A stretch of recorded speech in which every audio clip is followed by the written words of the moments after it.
영상으로 함께 예배하시는 모든 성도님들과 가정 가운데 하나님 평강에 함께 하시길 축복합니다. 우리 함께 말씀 보도록 하겠습니다. 다니엘 5장 25절 말씀입니다. 다니엘 5장 25절 말씀. 우리 한 목소리로 함께 읽겠습니다. 다니엘 5장 25절 시작. 기록된 글자는 이것이니 곧 메네메데 데겔 우바르시니라. 아멘. 다니엘 5장에 기록된 유명한 문구죠. 메네메네 데겔 우바르신. 오늘 다니엘 5장 말씀을 함께 살펴보고 또 생각해 보도록 하겠습니다. 이제 4장까지는 다니엘 그 세 친구 그 대척점에 존재하는 이 존재 이제 느부갓네살 왕이라는 사람으로 등장을 했는데 5장에는 벨사살 왕이라는 사람이 나옵니다. 벨사살 왕은 다니엘 5장 2절의 표현이 그렇게 되는데요. 느부갓네살 왕이 부친이다. 부친이라기보다는 이제 그 할아버지죠. 느부갓네살 왕이 할아버지고 벨사살 왕이 손자의 경우가 되고요. 아버지와 함께 약 10여 년 정도 공동 왕위에 있었던, 그래서 이제 이 벨사살 왕에 대한 기록이 고고학에 의해서 발견되지 않았을 당시에는 분명히 이 바벨론 마지막 왕이 벨사살이 아닌데, 이 벨사살이라는 이름이 이 바벨론 마지막 왕처럼 언급되어 있는 이 모습에서 이 역사성의 의구심을 표하는 그런 학자들도 있었는데요. 그래서 이제 고고학적인 이 자료들이, 문헌들이 이제 발견이 되면서 벨사살이 이제 이어받은 것이 아니고 아버지하고 동시대에 이제 나라가 원체 크고 또 돌볼 일들이 많아서 아버지는 이제 다른 일 하고 또 벨사살대로 또 아버지가 이제 임무를 맡겨서 공동 통치처럼 이렇게 이제 바벨론 마지막 역사를, 세계사에서는 신바벨론 제국이라고 그러죠. 그 바벨론 마지막 역사를 이제 써갔던 것을 이렇게 보일 수 있고요. 5장에서는 그 벨사살 왕이 이제 중심이 되어서 이제 벌어진 사건을 기록을 하고 있습니다. 5장에 보면요, 벨사살 왕이 잔치를 베풉니다. 다니엘 5장 1절, 벨사살 왕이 그의 귀족 1000명을 위하여 큰 잔치를 베풀고 그 1000명 앞에서 술을 마시니라. 굉장히 큰 잔치가 벌어졌고요. 사실 이제 바벨론의 마지막 잔치죠. 왜냐하면 이날 저녁에 이제 나라가 망하기 때문에. 그 그리스 역사가 이제 헤로도토스도 그 바벨론이 망하기 전날, 그러니까 그 페르시아에서 망하기 전날에 이 침공을 생각지 못하고 큰 잔치를 벌였던 것을 이제 기록을 하고 있다라고 하는데요. 성경에 동일하게 그 사건을 기록, 굉장히 큰 잔치였던 거죠. 1000명 정도를 불렀던 큰 잔치를 베풀고요. 사실 큰 나라의 왕이 잔치를 물론 이제 아들 왕이라고 하더라도요, 잔치를 베풀고 거기서 함께 먹고 즐거워할 수 있는 대상들을 모았다라고 할 때 굉장히 명예로운 자리고, 또 이 교제가 함께 즐거워하는 것이 왕국의 어떤 권력과도 관련이 있는 그런 잔치로 생각해 볼 수 있는 아주 거대한 큰 잔치가 벌어졌고요. 근데 그 잔치에서 5장 2절, 벨사살이 술을 마실 때 명하여 그의 부친 느부갓네살이 예루살렘 성전에서 탈취하여 온 금, 은 그릇을 가져오라고 명하였으니 이는 왕과 귀족들과 왕후들과 후궁들이 다 그것으로 마시려 함이었더라. 그냥 자기들끼리 즐거워하면 좋은데 벨사살 왕이 무슨 선택을 하느냐? 예루살렘 성전에서, 왕궁에서도 아니고 성전에서 탈취해온 금, 은 그릇을 가지고 와서 그것으로 식기를 사용해서 먹고 즐기겠다라고 한 명령을 내리게 되고요. 이것은 단순히 그가 파티를 즐겼다는 이상의 의미를 다시 보여주죠. 3절을 계속 그 설명이 나옵니다. 이에 예루살렘 하나님의 전 성소 중에서 탈취해 온 금그릇을 가져오매 왕이 그 귀족들과 황후들과 후궁들과 더불어 그것으로 마시더라. 쉽게 말해서 자기가 승자고 여호와 하나님은 패자고, 그래서 그 탈취물을 우리가 가지고 있고 이 가장 높은 신이라고 이제 알려져 있죠. 또 사실은 그 할아버지의 느부갓네살의 이 경험을 통해서 모르는 사람이 아무도 없으리라 생각됩니다. 그 위대한 정복 군주가 한순간에 동물처럼 살다가 7년 만에 다시 정신이 돌아가지고 그렇게 생을 마감했다라는 그 이야기는 두려울 만한 그런 이야기인데, 그럼에도 불구하고 그 여호와가, 그 하나님이 자신들에 의해 패배한 나라의 신인 것을, 그래서 그 탈취물을 특별히 그 신을 섬기도록 만들어진 기물들을 내가 내 밥상머리에 내가 사용할 수 있는 그런 군주고 왕이고, 그래서 굉장히 자기를 높이는 사실 그런 모습의 하나죠. 그러면서 4절에 그들이 술을 마시고 그 금, 은, 구리, 쇠, 나무, 돌로 만든 신들을 찬양하니라. 자기들이 만들어낸 신들을 이제 높이는, 결국 자기 기쁨을 이렇게 따르고 자기 마음에 흡족한 것, 만족된 것을 쫓아 살아가는 벨사살의 굉장히 교만한 모습을 잔치와 더불어서 이렇게 소개를 하고 있고요. 근데 일이 발생을 합니다. 다니엘 5장 5절. 그때 사람의 손가락들이 나타나서 왕궁 촛대 맞은편 석회벽에 글자를 쓰는데, 왕이 그 글자 쓰는 손가락을 본지라 이에 왕의 질기다 얼굴빛이 변하고 그 생각이 번민하여 넓적다리 마디가 녹는 듯하고 그의 무릎이 서로 부딪힌지라. 그가 스스로를 높이고 스스로를 기뻐하는 것들을 추구하던 모습이 순식간에 나라고 떨어지죠. 어떤 그 신비한 일이 벌어집니다. 손가락이 등장을 하여서 왕궁 촛대 맞은편 벽에다가 글자를 쓰는 그런 일이 발생을 하고, 왕의 눈에 보여지도록 이제 이 일이 벌어진 거예요. 너무나 놀랍고 충격스러운 광경에 다리가 녹는 것, 다리 마디가 녹는 것 같고 무릎이 서로 부딪힐 만큼 떨었다는 거죠. 그러면서 이 도대체 무슨 일이냐라고 저것을 나에게 해석해달라고 하는데, 우리 앞에서 이제 쭉 보지만 익숙한 이제 다니엘의 하나님이 포로 시대에 있던 하나님 백성들을 이렇게 높이시는 방법 중에 하나였죠. 해석할 수 있는 왕의 신하가 하나도 없죠. 다니엘 5장 7절 8절. 왕이 크게 소리질러 술객과 갈대와 술사와 점쟁이를 불러오게 하고 바벨론의 지혜자들에게 말하되 누구를 막론하고 이 글자를 읽고 그 해석을 내게 보이면 자주색 옷을 입히고 금사슬을 그의 목에 걸어주리니 그를 나라의 세대 통치자로 삼으리라 하니라. 자주색 옷을 영광스러운 이제 빨간색과 더불어서 고대 염료가 색을 내는 것이 쉽지 않으니까 자주색은 이제 복합적인 색깔이 많이 들어가고 보라색을 가진 자연 염료가 이제 적다 보니까 굉장히 왕의 색깔이라고 일컬어진 게 보라색 자주색인데요. 옷으로 이렇게 선물로 그를 높이고 권력을 부여 세계 통치자로 삼겠다라는 그런 약속을 하게 되는데요. 8절. 그때 왕의 지혜자가 다 들어왔으나 능히 그 글자를 읽지 못하며 그 해석을 왕에게 알려주지 못하는지라. 글자가 기록된데 해석을 해줄 수가 없더라.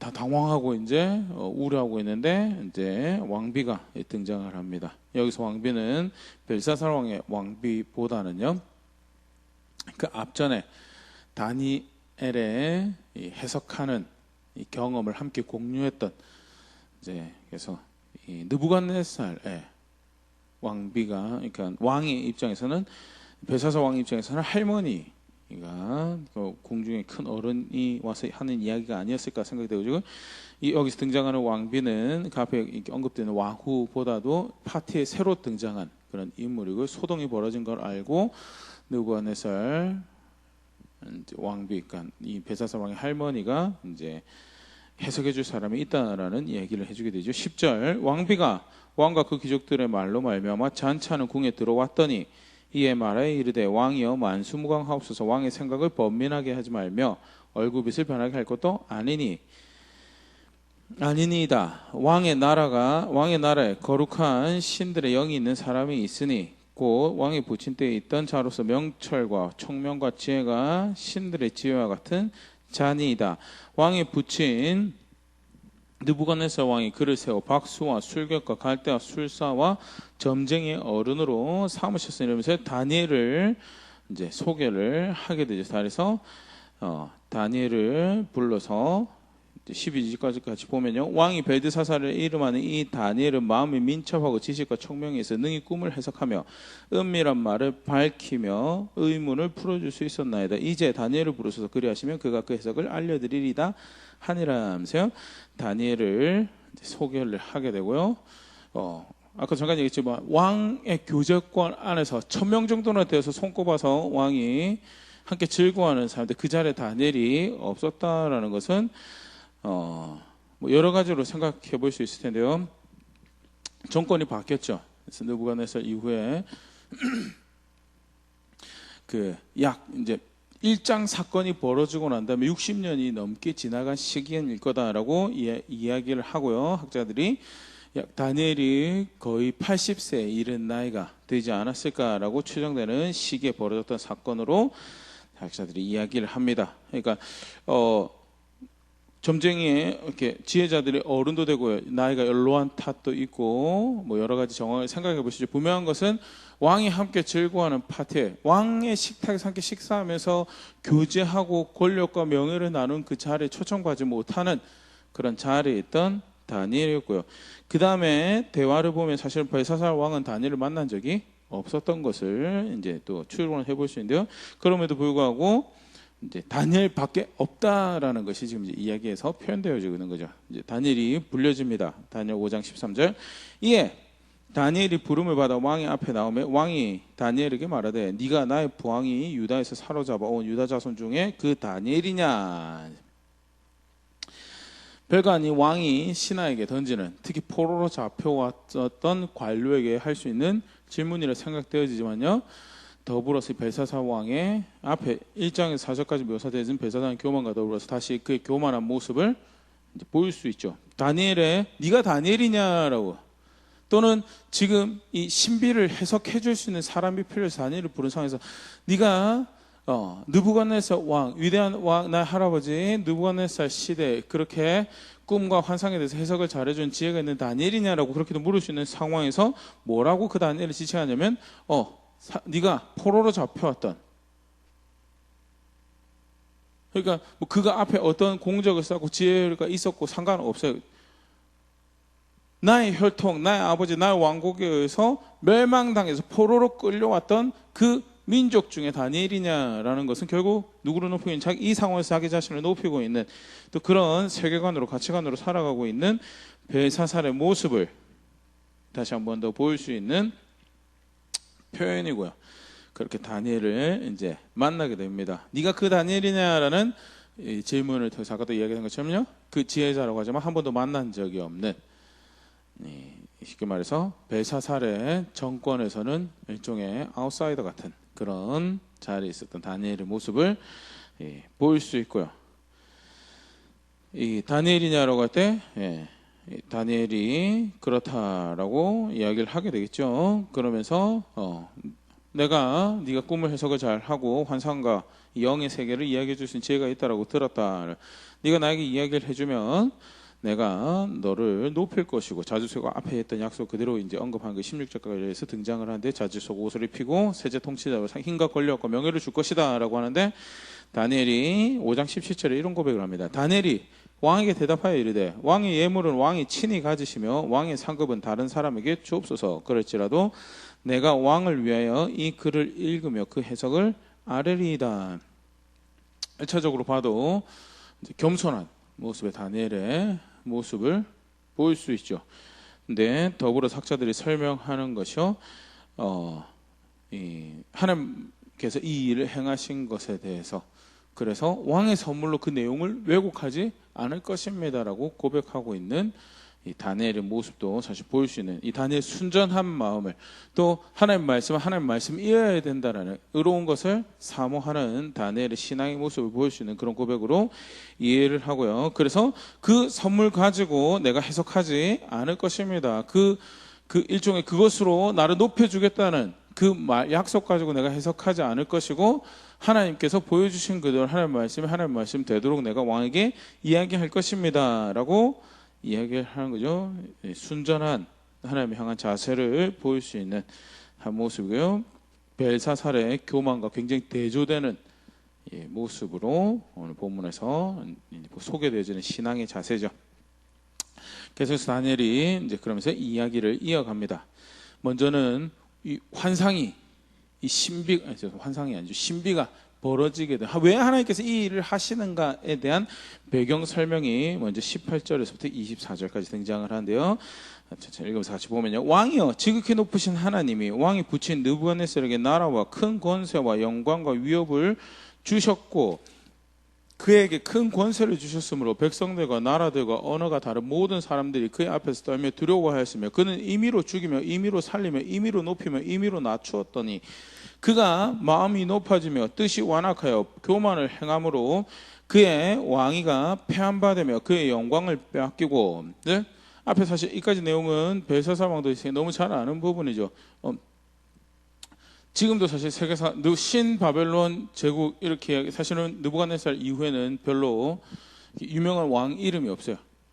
저도 이제 말씀 준비하면서 다시 이렇게 살펴보다 보니까 왕들의 이름이 느부갓네살 이후 바로 바벨론이 망한 건 아니지만 여러 왕들이 지나쳐오는데 통치 기간도 느부갓네살보다 훨씬 짧고, 그리고 느부갓네살 이후에 사실 얼마 지나지 않아서 바벨론 왕국이 페르시아에서 멸망당하게 되는 것이 등장을 하면서요. 여기 말 표현 그대로 하나님께서 은혜를 베푸셔서 그가 왕 권세를 누리는 왕이 되게 하셨고, 그래서 얼마만큼 그가 하나님이 권세를 누리게 하셨는가? 임의로 죽이며 임의로 살리고 임의로 높이며 임의로 낮출 수 있는, 자기가 법이고 자기가 길이 될 수 있을 만큼 그렇게 느부갓네살을 높였고 만국의 그 세계의 주인이 될 수 있도록 높였었다. 그런데 그 은혜를 핑계 삼아서 교만해져서 20절 표현이 그렇죠. 왕위가 폐한받고 영광을 빼앗기고, 21절 사람 중에서 쫓겨나서 그의 마음이 들짐승의 마음과 같았고 또 들나귀와 함께 살며 또 소처럼 풀을 먹으며 그의 몸이 하늘 이슬에 젖었으며 지극히 높으신 하나님이 사람 나라를 다스리시며 자기의 뜻대로 누구든지 그 자리에 세우신 줄을 알게 일어났나이다. 할아버지 느부갓네살에게 벌어졌던 이 일은 결국 하나님이 다스리시는 분이시며 자기 뜻대로 누구든지 반대로 그 뜻에 부합하지 않는 사람을 언제든지 낮추시는 그 세계에 살아가고 있습니다. 결국 느부갓네살이 높임 받은 것도 그 하나님 뜻에 의해서 높임 받은 거고, 그것을 보여주는 그런 삶, 그런 또 사건, 모습이었습니다. 느부갓네살에 대해서 이야기를 하면서. 그런데 22절 벨사살 왕이요, 왕은 그의 아들이 되었어도 그 후손이 되었어도 이것을 다 알고도 아직도 마음을 낮추지 아니하고.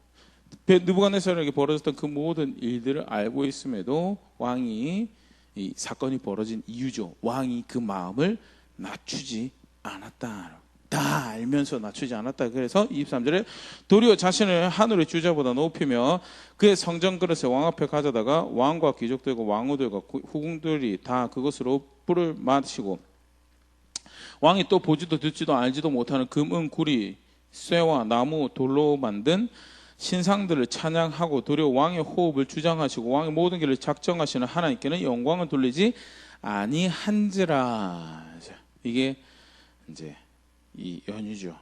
왕이 스스로를 높이고 하나님을 높이지 않았고 하나님을 존중하지 않았고, 그래서 그 성전 그릇으로 자기들의 거룩하게 구별돼야 될 그 성물 가지고 존중하여서 어찌됐든 자기들의 노획물로 챙겨온 거지만 그 신에 소속된 물건이었고, 그래서 그를 존중한 자세를 일련의 자세를 가지고 있었음에도 불구하고 그러지 않았던 벨사살 왕의 교만으로 인해서 24절 그러므로 그의 앞에서 이 손가락이 나와서 이 글을 기록하였나이다. 이 사건이 벌어진 배경은 당신이 교만해서 그렇다라고, 당신이 배우지 않아서 배우지 않겠다라고 알고 있음에도 불구하고 그 사건을 통해서 배우지 않겠다라고 작정하고 있어서 이 사건이 벌어지고 하나님께서 다시 당신에게 말씀하신 것입니다. 그러면서 등장하는 것이 오늘 읽었던 메네메네 데겔 우바르 신이죠. 다니엘 5장 25절 기록된 글자는 이것이니 곧 메네메네 데겔 우바르 신이라. 26절 그 글을 해석하건대 메네는 하나님이 이미 왕의 나라의 시대를 세워서 그것을 끝나게 하셨다 하며, 이 아람어라고 하는데요, 이 메네의 뜻이 헤아렸다, 계수하였다 하면서, 그리고 그 말이 가지는 의미는 하나님이 왕의 시대를 계수하여서 이제 마무리하실 것이다, 왕의 시대를 계수하여서 이제 마무리하실 것이다라는 것을 의미한다라고 다니엘이 이제 해석을 하고, 27절 데겔은 왕을 저울에 달아보니 부족함이 보였다 하며, 실제로 데겔의 의미가 이제 측량하다라는 그 무게를 달아보다라는 그런 의미를 가진. 그래서 메네메네 테게 우바라시는 게 문자 그대로 이야기하면 헤아려보다 헤아렸다 측량하였다 나누었다. 뭐 글자는 읽을 수 있어서도 사실 하나님께서 이 글을 보여주면서 부여하신 의미는 사실은 이제 알기 어렵지 않았겠는가 학자들도 이야기를 하고요. 또 어떤 학자는 그렇게도 표현을 하더라고요. 어떻게 다니엘이 이 글자를 뭐 이렇게 해석할 수 있었는지는 신비다라고. 하나님께서 다니엘이 주신 은혜죠. 근데 데겔에 대해서 이제 무게를 재어보았다는 단어에 대해서 이렇게 다니엘 설명합니다. 27절 데겔은 왕을 저 오래 달아보니 부족함이 보였다 하며 왕으로 삼고 이 큰 나라의 주인으로 각 그 나라뿐만 아니라 지역의 주변에까지 영향을 미치면서 살아가도록 하는 그 직임을 맡기에 충분하지 않더라. 부족하더라. 모자라는 왕이 하나님께서 재어보니까 부족하더라. 그래서 28절에 베레스는 왕의 나라가 나뉘어서 메대와 바사 사람에게 준바되었다 함이니다 하니, 여기 베레스는 우바라신의 다른 음역의 표현이고요. 그래서 재어보니까 부족해서 나누어 줄 것이다. 왕에게 그것을 빼앗아서 메대는 이제 세계에서 메디아라고 그러고 바사는 페르시아, 이제 메대와 페르시아 연합권에 의해서 바벨론이 망하게 될 것에 대해서 이제 말씀하시는 거죠.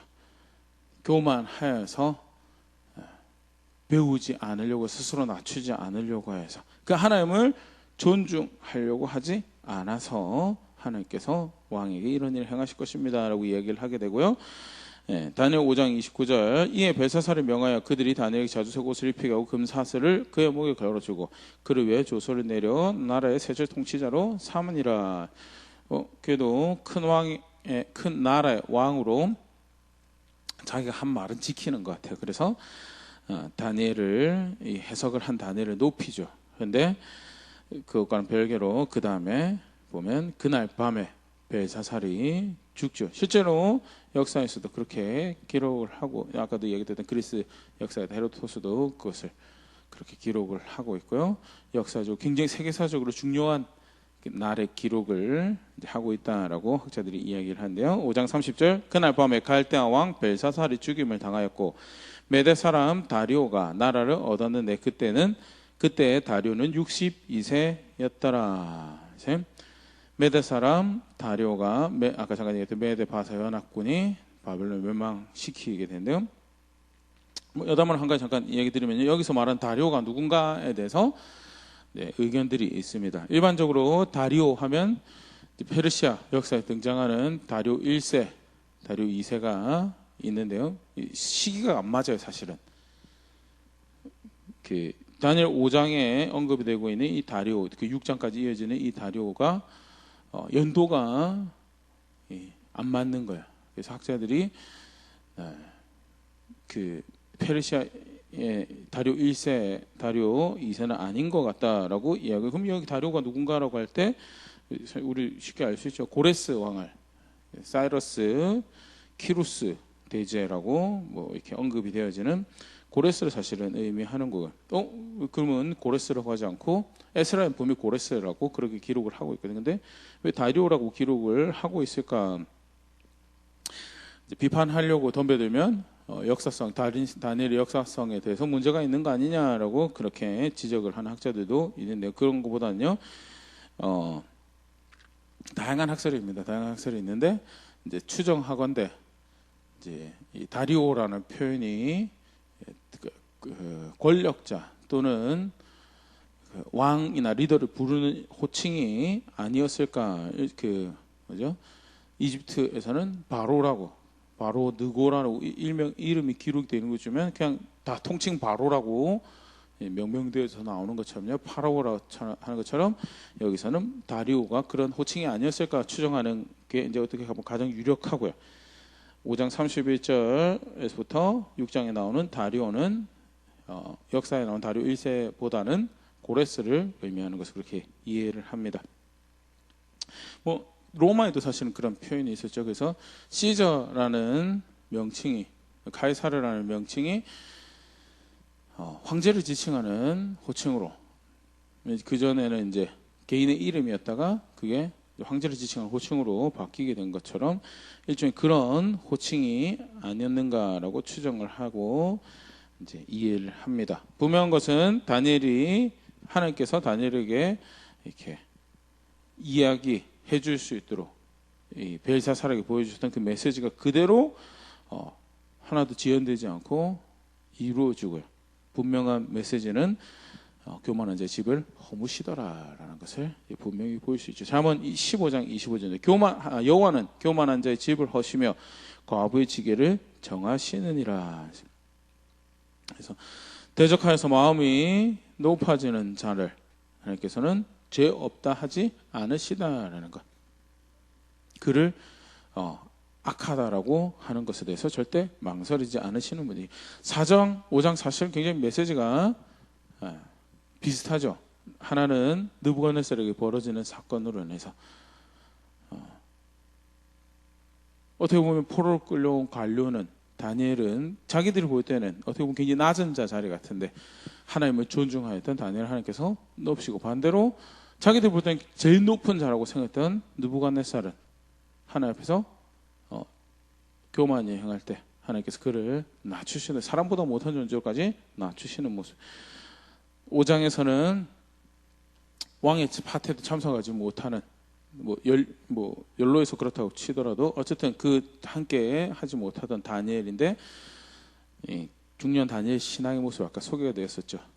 하나님 말씀은 말씀이어야 됩니다. 돈으로도 명예로도 권력으로도 어떤 것으로 그것을 왜곡할 수 없습니다. 말씀은 말씀. 내가 삶으로 거기에 동의해서 내가 있는 그대로 그것을 왕에게 이야기할 것이고 그래서 설령 그것이 왕의 마음을 흡족하게 하지 못해서 돈이나 명예나 권력을 나에게 주지 않더라도 사실은 괜찮아서 오히려 그것은 필요한 사람에게 주시고 나는 말씀이 말씀되게 할 것입니다라는 기본 그가 생각에서 마음에서 하나님의 말씀이 되는 의를 구하는 그런 신앙의 모습을 보일 수 있고요. 그런 다니엘은 높임을 받고요. 벨사살은 동물이 아니죠. 이제 살아있는 존재가 되지 못한 죽임 당하고 자기 집을 빼앗기는 일고 왔던 할아버지부터 크게 누려왔던 모든 집을 강탈당하고 허물게 되는 그런 일이 벌어지는 게 벨사살의 모습이었고 분명하게 정확한 메시지를 하나님께서 전달하고 계시죠. 다니엘 5장을 통해서요. 그러면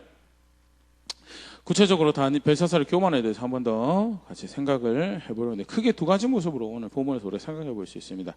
다니엘 5장 23절 우리가 살펴봤었는데요. 분명히 다니엘 통해서 하나님께서 벨사살을 지적하시죠. 문제에 대해 5장 23절 도리어 자신을 하늘의 주제보다 높이며 그의 성전 그릇을 왕 앞으로 가져다가 왕과 귀족들과 왕후들과 후궁들이 다 그것으로 불을 마시고 왕이 또 보지도 듣지도 알지도 못하는 금은 구리 쇠와 나무와 돌로 만든 신상들을 찬양하고 도리어 왕의 호흡을 주장하시고 왕의 모든 길을 작정하신 하나님께는 영광을 돌리지 아니한지라. 하나님은 어떤 분이신데요? 호흡을 주장하시고 삶과 죽음을 결정하시는 분이시고 모든 길을 결정하시는 분이신데 오히려 그 하나님께는 영광을 돌리지 않았다. 그리고 실제 그 영광을 돌리지 않는 모습으로 두 개를 지적하는 게 하나님께서 쓰시겠다라고 하신 그 물건을 비록 그의 성전이 노획물이라서 탈취물이라서 성전에 갖다 놓지는 않았다 하더라도 자기가 마음대로 그렇게 사용하면서 스스로를 높이는 그런 도구로 사용해서는 절대 되지 않을 것인데 하나님을 존중하는 마음이 없었던 것이 하나님께서 쓰시겠다고 하신 그것들을 자기 마음대로 쓰게 되는 그런 모습에서 하나가 노출이 되고요. 두 번째는 우상을 만들어 섬기는 은, 금, 구리, 쇠, 나무, 돌로 만든 신상의 절을 왜 하죠? 자신의 마음의 기쁨이다. 그게 자신의 마음의 위안이 되거든요. 자기가 생각에 뭔가 있음직한 것에 대해서 신성하다라는 그런 의미를 그게 종교가 세상에서 종교가 만들어지는 모습이죠. 그게 사실 궁극적으로는 그게 어떤 신성을 가지고 있어서 그런 일이 발생을 하는 게 아니고 자기 만족을 쫓아가는 그게 인간이 만드는 종교의 모습이라면, 기독교는 성경 하나님을 섬기는 것은요, 주인이 계시기에 그 주인을 향하는, 그래서 내가 뭔가를 만드는 게 주인이 뭐라고 하는가에 대해서 귀 기울이고 주인이 기뻐하는 것을, 왕이 기뻐하는 것을 선택해가는 것이, 그게 그 왕을 존중하는 신앙의 모습이 기독교 신앙이죠. 달리 말하면 금, 은, 구리, 쇠, 나무, 돌로 만든 신상을 찬양하고 절했다는 것은 결국 자기 기쁨을 쫓아갔던 이러한 한 모습을 보여주고요. 그렇게 하나님을 존중하지 않았던 이 모습을 교만하다라고 해요. 교만하다. 우리가 중요하게 기억해야 될 한 가지는, 성경은요, 하나님을 존중하는 시작은 그가 받으셔야 될 감사와 찬사를, 그가 받으셔야 될 영광을 하나님께 돌리는 것이, 그게 하나님 존중하는 시작이죠. 그래서 사실 교육의 측면으로라도 정기적으로 예배 자리에 있고 또 예배 시간을 함께 가지는 것은 굉장히 중요한 신앙. 그래서 처음 하나님께서 하는 백성 삼으시고도 법으로 그것을 제정하셔서 그 습관을, 또 그런 모습들을 배워서 이제 거기에 마음을 실을 수 있도록 그렇게 하나님께서 인도를 해오셨죠. 실제로 그런 외형이, 그런 자세를, 마음을, 삶을 담는 그런 교육과 또 장치가 될 수 있도록 하나님께서 인도해 오셨던 건데요. 반대로 하나님 존중하지 않으면요, 가장 먼저 하는 게 뭐냐면 영광 받으신 하나님을 그에 합당한 영광을 돌리지 않고 그에 합당한 감사를 돌리지 않더라는, 로마서 1장 21절, 하나님을 알되 하나님을 영화롭게도 아니하며 감사하지도 아니하고 오히려 그 생각이 허망하여지며 미련한 마음이 어두워졌나니. 벨사살 경우 너무 벨사살을 보고 쓴 것 같은 그런 편. 할아버지의 경험을 통해서 하늘의 주제이신, 주관 가장 높으신 여호와 하나님을 알매도 불구하고 그를 영화롭게 할 생각을 하지 않았고 그에게 감사를 물론 내가 혈통으로 왕이 될 순서이긴 하지만 그래도 나를 왕 삼으신 거에 대해서 감사합니다라는 일종의 그런 자세가 있었다면 적어도 이런 자리까지는 가지 않았을 것이다라는 거고요. 그만큼 사실은 벨사살이 하나님을 존중하는 자세가 없었던 거죠. 다른 본문, 성경 다른 표현들을 빌리면 하나님 없다라는 거죠. 하나님 없다라는 거. 정보로는, 지식으로는 가지고 있었을 거예요. 분명히 할아버지 때 그런 일이 벌어졌었고 그래서 온 나라가 벌컥 뒤집어지는 그런 일이 있었다라는 거, 하다못해 지나가던 이야기라도 들을 수 있는 그런 자리에 있었던 사람이 사실은 벨사살 왕이었고, 그럼에도 불구하고 그거 하나도 존중하지 않아요. 또 자기들이 점령한 식민지, 한 귀퉁이에 있는 나라 이스라엘 또는 팔레스타인 지역에 여호와라는 신을 섬기고 있는 민족들이 있었고 그들이 유일신을 섬기는 일로 인하여 갈등이 있을 수 있다라는 부분에서는요, 제국을 통치하는 입장에서라도 사실 그 소문을 들을 수밖에 없는 그런 모습이었죠. 그럼에도 불구하고 그 여호와 하나님을 존중하지 않는, 그가 살아계신 분이심을 인정하지 않는 그런 자세를 가지고 있어요. 그걸 성경에서 뭐라고 하냐면 교만하다. 실제로 그가 계신 것을 안다면 그를 존중하는, 어떻게 해서든 삶에서 선택해서 그를 존중하려는 자세를 가져야 하는 거고, 또 그가 받으셔야 될 감사를 그에게 돌려드리는 게 하나님 존중하는 거죠. 벨사살의 교만의 모습을 오늘 보면서 그렇게 표현을 하고, 절대 가져서는 안 되는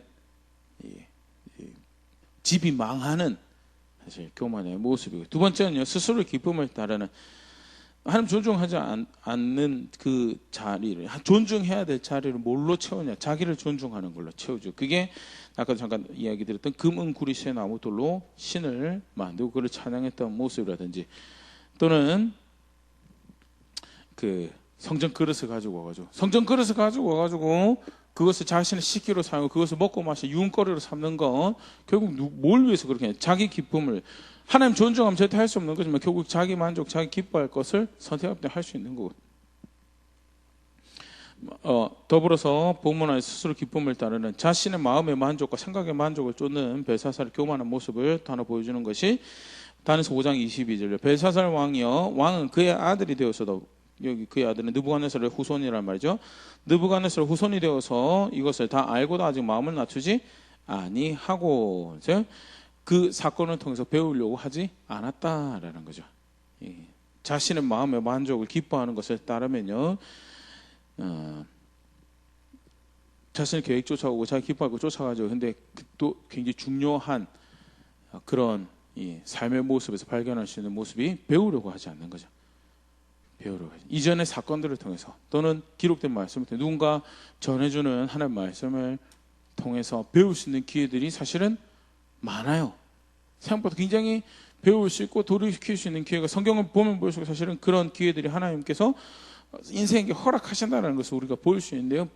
문제는 하나님 존중하지 않고 스스로 기뻐하려고 하는 자세를 가지고 있기 때문에 그 기회가 배움의 기회가 되지 못하더라라는, 그 기회를 통해서 알려고 배우려고 하지 않더라라는 것을, 배울 수 있음에도 불구하고 그것을 통해서 배우지 않았고요. 그게 벨사살의 교만이죠. 망하는 집이 여호와의 선에 의해서 허물어지는 모습이었고요.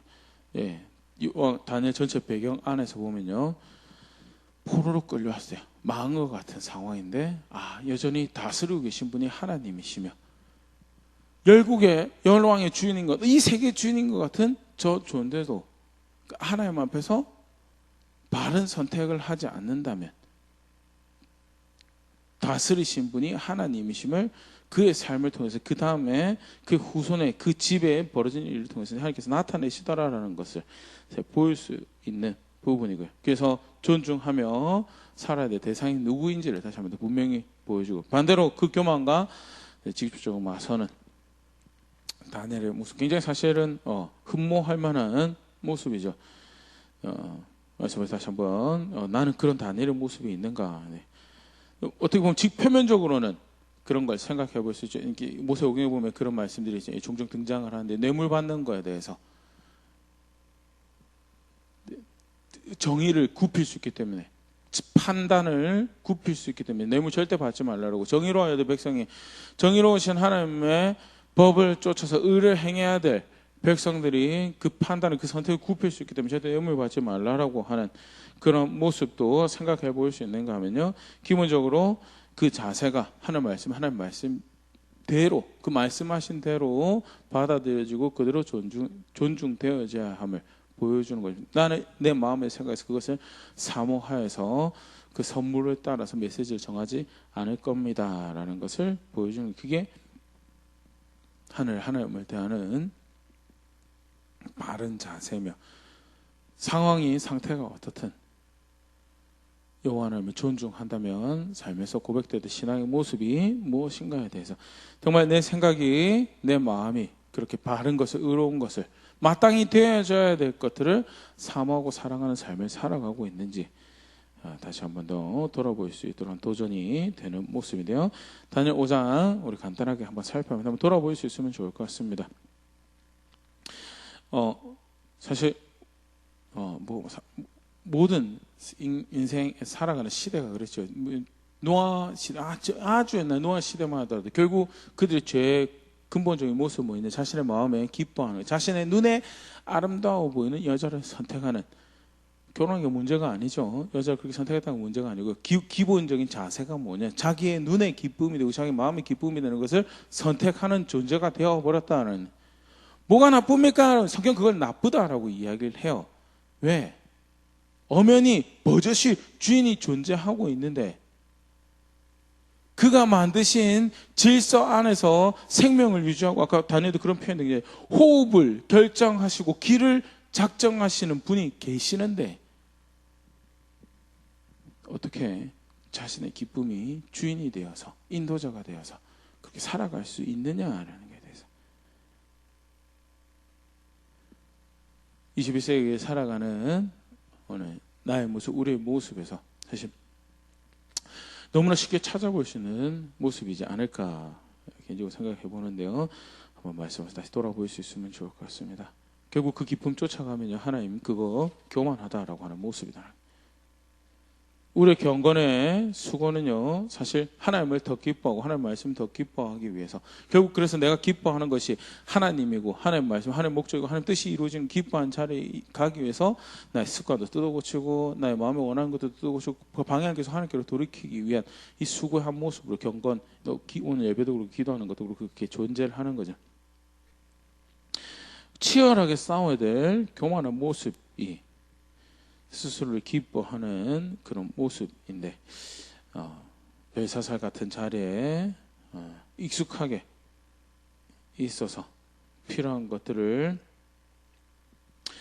해야 될 일들을 하기 위한 선택보다는 그저 그냥 이게 내가 기뻐하는 건데 이게 내가 좋아하는 건데 선택하면서 하나님을 떠나는 혹시 그런 자리에 하나님을 존중하지 않는 그런 모습들은 없는지 한번 돌아볼 수 있으면 좋을 것 같고요. 다니엘의 본을 쫓아서 의로운 것이 되어야 될 것이 마땅히 되어야 될 것이 되어야 되는 이런 것들을 더 사랑하고 사모하는 그런 자리에 있을 수 있으면 좋을 것 같고요. 더불어서 습관, 이런 사소한 것을 결정하는 것에 있어서도 질서가 무엇인지 법이 무엇인지 존중해야 하는 결국 그게 별거 아닌 것 같지만 주권자가 되시는 하나님을 존중하는 가장 높은 곳에서 경영자가 되시는 그 하나님의 질서를 존중하는 모습이다라는 것 같이 유념할 수 있으면 좋을 것. 실제로 그 하늘의 하나님을 섬기는 백성처럼요. 우리 하루하루를 걸어갈 수 있으면 좋을 것 같고요. 무엇보다 그 하나님 백성임을, 교회임을, 그의 권속임을 우리가 선택 하나하나로 고백하는 그런 자리에 있는 우리가 될 수 있으면 좋을 것 같습니다.